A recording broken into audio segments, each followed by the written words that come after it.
6세대 전투기는 5세대 전투기와 다른 뚜렷한 특징을 갖추고 있으며 광대역 스텔스 성능의 저주파 등 특정 대역의 주파수에 탐지되는 5세대 전투기 결점 보안 수직꼬리 날개 없는 설계된 무인 전투기 보조 전력 운용은 엄티 개념으로 조종사가 6세대 전투기에 탑승해 무인 전투기를 조종 레이저 무기 무장을 초속 약 30만 km의 속도로 공격 탄도 계산 필요 없음 수개인 밖에서 10cm 직경 표적 요격 가능한 초종밀 타격 능력 군사 전문가들은 KF-X의 서문이 F-15 계약금을 상회할 것으로 예상 핵심 장비인 레이더 외에도 KF-X가 전세계 비스텔스기 가운데 최고 성능을 가지고 있다는 평가가 나오는 이유다. 문제는 미국, 러시아, 영국, 프랑스 등 기존 전투기 강국뿐 아니라 중국과 일본까지 6세대 전투기 개발에 역량을 집중하고 있다는 점이다. 이들 국가 모두 2030년대 6세대 전투기 개발을 완료한다는 일정이다. 이 시기가 되면 한반도 주변 영공은 중국, 러시아, 일본의 6세대 전투기과 휘재로 나뉘게 된다. 4, 5세대인 KF-X로는 공중전력 불균형이 불보듯 뻔한 일이다. 한국 공군 F-35 제외하고 KF-X, F-15K, KF-16 등 모두 4, 5세대 이하 전투기들로 구성될 전망이다. 6세대 전투기 도입을 조기에 결정하더라도 실제로 도입 가능한 시기는 2050년경 이후 KF-X 시제기는 국내 전투기 제작 기술의 업그레이드 버전으로 규정 기술력을 축적했다는 데 의미를 두고 전력과 비용을 6세대 전투기 개발에 쏟아부어야 한다는 것이다. 미국 등 우방국의 6세대 전투기를 구매하는 것과 현실적 6세대 전투기 개발을 위해서라도 KF-X 전력화가 필요하다는 입장. 단순히 시제기를 제작하는 것과 실제 전력화하는 것은 전혀 다른 문제라는 것이다. 방산업계 관계자는 전투기 양산 과정에서 부족한 기술력이 보완되고 각종 기능 개선이 이루어진다며 KF-X의 양산화 과정은 6세대 전투기 개발을 위한 징검다리가 될 수 있다. 실제로 KF-X 사업을 통해 만들어진 일자리는 6,800여 개에 이르고 기업, 연구소, 대학 등이 참여해 일으킨 경제 효과가 2조 원이 넘는다는 연구 결과 KF-X의 양산 대수를 줄여야 한다는 주장. 전투기 제작 기술이 혁신적으로 발전한 점을 고려해야 하고 우리 군의 전력 구조 바뀐 점을 생각해야 하며 주변국 위험 요소가 변화한 상황을 종합적으로 판단해야 한다는 입장이다. 이와 관련 군의 한 고위 관계자는 KF-X 양산 물량과 전력화 계획이 확정된 것은 아니라며 다양한 전장 환경을 상정해 최강의 전투력이 발휘될 수 있는 방안을 도출할 계획입니다. 공군과 해군의 차세대 공중제비 프로그램에 따라 6세대 전투기를 각각 개발하고 있는 중 중국과 러시아보다 앞서 공중지배 능력을 갖추기 위한 것 2030년까지 첫 6세대 전투기를 제작한다는 계획이다. 공군의 6세대 전투기에 의해 해군용 6세대 전투기인 F-XX 미국 41로 알려진 6세대 전투기를 오는 2035년까지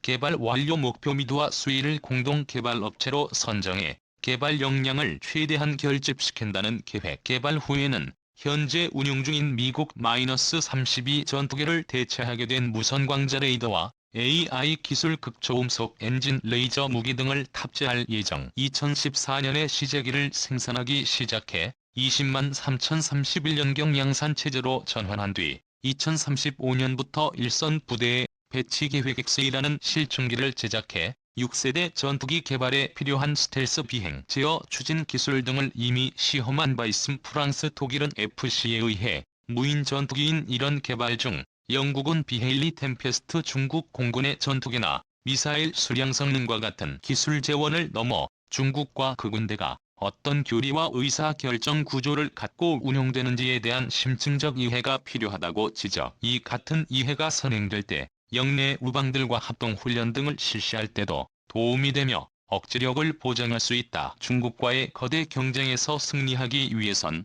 기존의 인식을 모두 바꿔야 한다. 미본토에서 떨어진 길 전장 거리를 고려하면 김민성과 함께 분쟁이 예상 지역의 전력을 사전 전개할 수 있는 역량이 중요한 요소로 떠오를 것. 인도 태평양은 영내 국가들이 경제적으로 매우 밀접하게 연결돼 있는 만큼 미국이 걱정하는 위치에 처하지 않도록 심사숙고해야 한다. 미국이 개발 중인 6세대 전투기의 설계 개념에 대해 간략히 소개해 미국은 2025에서 2030년까지 개발해 실전 배치할 계획이다. 기체 자체의 특성보다는 디지털 기술을 활용해 더 신속히 설계하고 생산하는 개념에 방점을 두고 있다. 미래의 우리 영공을 책임지게 될 한국형 전투기 실물 모형이 지난 10월 경기 성남시 서울공항에서 열린 서울국제항공우주 및 방위산업 전시회에서 처음 모습을 드러냈습니다. 한국 공군의 F-35 1항호기가 지난해 3월 미국 텍사스주 포트워스 로키드 마틴사 최종 조립 공장에서 열린 출고 행사에서 시험 비행을 위해 이륙하고 있다. 방위사업청 제공 클릭하시면 원본 보기가 가능합니다. 5일 한국항공우주산업에 따르면 이 전투기의 길이는 16.9m 높이, 4.7m 폭 11.2m로 미국산 F-35의 전투기보다 크기가 좀 더 크고 모양은 비슷한 형태입니다. F-35A는 5세대 KF-X는 4, 5세대 전투기이지만 KF-X의 운용 비용은 F-350의 절반에 불과한 장점이 있다고 합니다. 목표 최대 출력은 44,000파운드, 최대 이륙重량 25,600kg, 최대 속도 마하 1.581, 항속거리는 2,900km입니다. 최대 속도 마하 1,008인 F-352보다도 높은 기동력을 노립니다. 최대 탑재량은 7,700kg으로 기체 바닥과 날개에 10개의 파드를 설치했습니다. 최신 공대공 미사일과 우리가 개발 중인 장거리 공대지 유도 무기 한국형 타우루스도 장착할 수 있습니다. 접히함 능력을 강화하기 위해 공대공 미사일 4발을 기체 내부로 수납하는 방안도 추진합니다. 그러나 이런 우수한 성능과 목표에도 불구하고 여전히 제2의 FX를 비판하는 여론은 적지 않으며 5세대 전투기 개발 사업으로 완전히 선회해야 한다는 극한 주장까지 나옵니다. 사업이 이미 상당 기간 진행돼 있는데 반대를 위한 반대도 보입니다. 저는 그런 분들이 보지 못한 사업의 이면을 보여드리려고 합니다. 방위사업청에 따르면 KF-X 사업은 올해로 4년차에 착수했는데 만들어진 일자리가 6,800개에 이릅니다. 기업, 연구소, 대학 등 1,102개 기관이 참여해 일으킨 사업의 경제적 효과는 현재 2조 1,000억 원으로 추산되고 있습니다. 여러분도 잘 아시다시피 거제 통영 지역은 조선업 침체로 지역경제 붕괴 수준의 위기를 겪었습니다. 그런데 KF-X를 개발 중인 카이는 올해 초부터 7월까지 경력 근로자 193명 중 55명을 조선업계에서 채용했습니다. 2011년부터 지난해까지도 200명이 넘는 조선업 숙련 인력이 카이로 이직했다고 합니다. 전투기 개발 사업이 실업 인력을 빠르게 흡수해 지역 경제를 안정화시키고 조선업 중심의 산업 구조를 변화시키는 기폭제가 되고 있다는 겁니다. 앞으로도 7년이 남아 더 많은 일자리를 창출할 기회가 있습니다. 2017년 7월 경기 용인시 한화시스템 용인 레이더 연구소에서 열린 KX의 능동주사 시위상 배열 레이더 공개 행사에서 연구원들이 장비를 살펴보고 있다. 연합뉴스 클릭하시면 원본 보기가 가능합니다. KF-X의 국산화율은 65%입니다.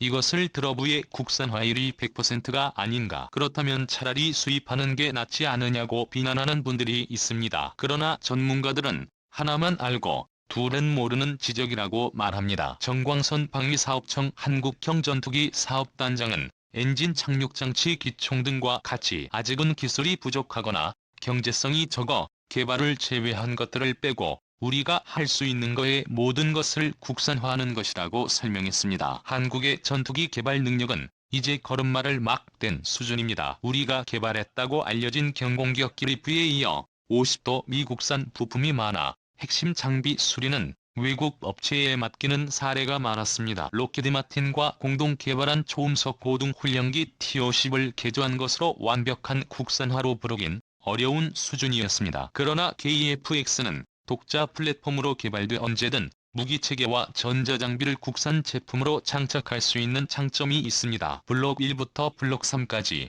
성능 개선을 거치면서 기체 표면의 스텔스 성능을 보강하고 무장과 센서, 레이더 기능을 개선할 계획입니다. 단번에 스텔스 기능을 갖추는 것이 낫지 않느냐는 지적도 있는데 우리는 이제야 초기 단계의 능동주사 시위상 배열 레이더를 갖출 정도로 항공전자 장비 기술력을 키워나가는 단계라는 점을 고려해야 합니다. 만약 더 높은 기술을 고려한다면 8조 8천억 원보다 훨씬 많은 금액을 투입해야 하고 개발 기간도 늘어나게 돼 국산 전투기 개발 꿈은 현재 예정된 2021년보다 멀어지게 됩니다. 예산 확보 과정에선 단 정쟁이 벌어지며 사업을 접어야 할 위기에 직면할 수도 있습니다. 세계 최초로 에이스 A 레이더를 개발했고 전투기 스텔스 기술도 이미 확보한 일본조차 개발비로 17조 원을 예상하고 있습니다. 지금까지의 성과를 포기하고 무조건 단번에 스텔스로 가해야 한다고 고집하는 건 사실상 사업을 그만하자는 주장과 같습니다. 산업연구원이 올해 1월 발표한 방위산업 통계 및 경쟁력 백서 자료에 따르면 항공 분야 방산기업 매출액은 2016년 3조 4,720억 원으로 고점에 도달했지만 2017년에는 2조 4,177로 1조 원이나 급감했습니다. 수출액도 같은 기간 8,503억 원에서 3401억 원으로 줄었습니다. 항공 분야는 2017년 기준 국내 방위산업 매출액의 171%를 차지하력 다음으로 큰 분야여서 산업 전반의 위기감이 높아지고 있습니다. 이런 상황에서 구원투수로 등장한 것이 K의 브릭스 사업입니다. 항공 분야 연구 개발 인력 비중은 36.9%로 전년 대비 6.8%포인트 증가했는데 X가 큰 영향을 미쳤습니다. 사업에 힘을 실어주지는 못할 망정 이제 첫 발걸음을 뗀 개발팀의 사기부터 꺾는 행위는 전환기를 맞이하려는 우리 방위산업을 위축시키는 나비 효과로 이어질 수 있습니다. 박재천 영남대 교수가 작성한 보고서에 따르면 KEFX의 기술 파급 효과는 국산화율 65%를 기준으로 1조 100만 200억 원에 이를 것으로 추산됐습니다. 다른 항공기 설계와 장비 개발, 조종사 훈련 등 거의 모든 항공산업 분야에 영향을 미치는 것으로 분석됐습니다. 이는 전투기는 물론 항공장비의 해외 수출로 연결될 수 있는 중요한 기회이기도 합니다. 비록 티오 미국 수출과 수리온 헬기 필리핀 수출에서는 좌절했지만 기술 수준을 계속 고도화하면 기회는 다시 올 겁니다. 특히 KEFX는 F-350의 절반 우리 주력 기종인 F-15K 수준의 저렴한 운영비가 장점이어서 제대로 개발한다면 동남아 시장 공략의 발판이 될 수 있습니다. 지난 4월 대우조선해양은 인도네시아의 장보고급 잠수함 3척을 1조 4,600억 원에 판매하는 계약을 체결했습니다. 장보고함은 20년 전독일에서 전수받은 기술을 기반으로 만든 잠수함입니다. 우리 방위산업의 미래가 여기에 있습니다. 단기간에 머릿속으로만 뚝딱 만들어지는 기술은